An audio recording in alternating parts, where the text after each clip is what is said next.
ప్రభువైన క్రీస్తు యేసే శరీరధారిగా కృపా సత్య సంపూర్ణుడై భూలోకానికి వచ్చాడు. మనందరి కొరకు ఆయన మన పాప శిక్షను ఆయన భరించాడు, మరణించాడు, మన పాపాలు కడిగి శుద్ధీకరించాడు.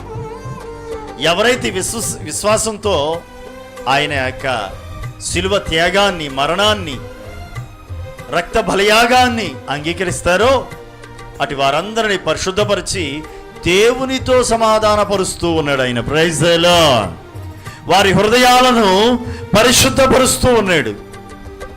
పాపముతో, కల్మషంతో నిండిపోయినటువంటి ప్రతి హృదయం కడగబడాలి. దేవునికి స్తోత్రం.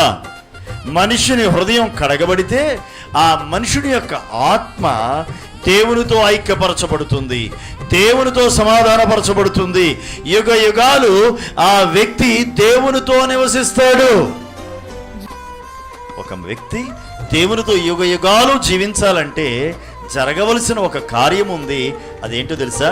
మనుషుని యొక్క హృదయం పరిశుద్ధపరచబడాలి.